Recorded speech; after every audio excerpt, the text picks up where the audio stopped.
So today's video is more so of me just talking rather than giving points like I usually do.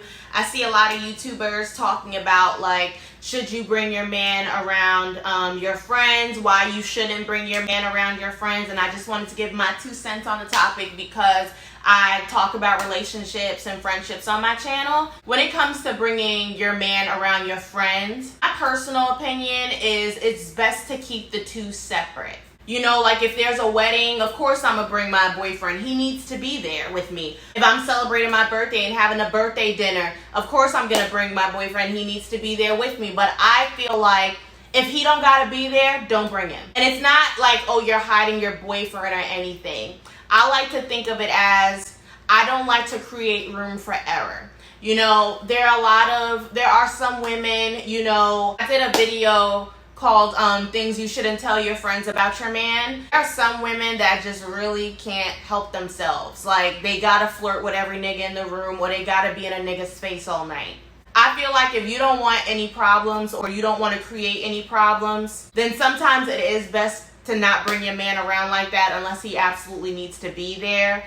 I say this too because, you know, everyone operates differently. Everybody's level of what's disrespectful and what's not is different. And so that you and your friends never have to have that conversation or it doesn't have to go there, because some people don't like being told what to do or they don't like being told how to act. And, you know, sometimes that can potentially, you know, sometimes that can cause issues, you know, and it's a shame that everybody can't just be together all the time and have a good time. There are really some women that just don't know how to condone themselves around men like they don't, or they just get mad extra or do the most when men come around. I never really experienced that. I only remember one time in college, I don't know if I talked about it on my channel or not, but my boyfriend at the time was in my room chilling with me, like in my room. Like I think the door might have been shut, like we were just chilling, nothing crazy. And one of my roommates walked in because it was the morning time, like we were waking up for classes and stuff. One of my roommates walked into the room with just a t-shirt on. Like she walked in my room and, you know, she didn't have no pants on. Like she just came in to like say what's up or whatever, but I was not feeling that. I felt like, okay, you know my boyfriend's up in here. You know, even if she didn't know he was in there. When she looked in, like you can see that clearly I'm sitting there with my boyfriend. She could have looked in and like went away, but she came in with no pants on. So I didn't say anything in that moment, but the second she left the room, you know, I told my boyfriend at the time, oh, like, hold on, I need to talk to so-and-so real quick about, let's say, homework. I went in there and I said, like, you know, hey girl, you know, no disrespect to you or nothing like that, but please don't walk in my room like that when he's there because I don't really like that. Like, that's kind of rude to me. Like I wouldn't walk around half dressed if your man was here. You know, I really don't know like what her mindset was at the time or if she really thought like that was okay. Knowing her, she was an intelligent girl. I'm sure she knew better.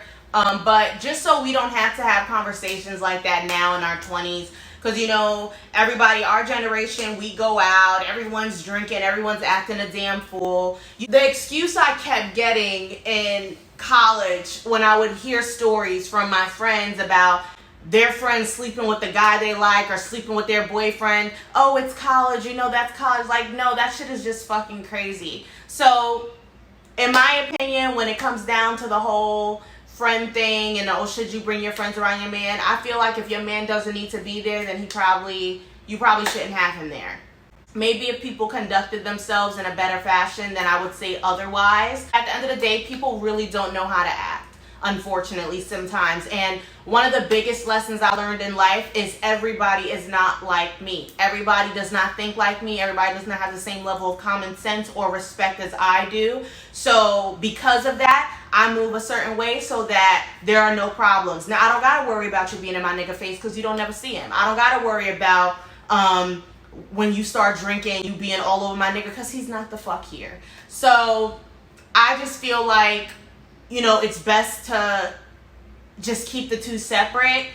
Also take into consideration, again, the type of friends you got. If you know you got some hoe friends, or you know you got some friends that once they start drinking, they start acting stupid and acting like they don't know what's going on and they all over every nigga in this place, like, probably not a friend or a group of friends that you should bring your man around. And I'm not even putting it all on the women, because you need to consider the type of nigga you got too. Like, is he looking at every girl that walk by? Like, will he sleep with one of your friends? There's just a lot to consider, so it's always best to keep the two separate. I know in relationships, you know, it's important to know a person's family, the people that they're around and stuff like that, but there's a way to let someone know the people that you're around without them having to be around those people 24/7. You know, I see everybody talking about the whole Portia, Fallon, and Simon thing, and that like sparked this conversation. You know, I think that shit is kind of foul on Portia's end. You know, you should never do that to another woman. You know, she done let you in her house and all that, and now you with her man or her ex-husband or whatever, and it's just not cool. You really have to watch the people that you're around, because there's always one bitch in the background that wants what you have. Like, you can sit there and think, oh no, these are the girls I go out with, these are the girls that I turn up with, yeah.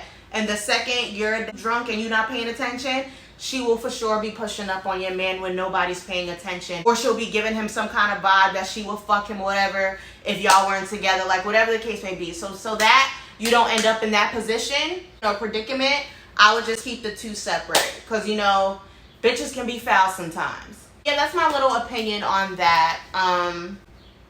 Again, I'm not advocating for, oh, they absolutely have to keep your boyfriend over here, keep your friends over there. Everybody's friends want to sleep with their man. Like, that's not the case. But you just never know who the fuck is plotting. You never know someone's real motive or intention with you. So I do think it's best to keep the two separate. Comment below and let me know what you guys think about what I said in this video. Comment below and tell me if you've ever experienced, you know, a friend getting with your man or something like that. Subscribe to my channel, like this video. See you guys soon.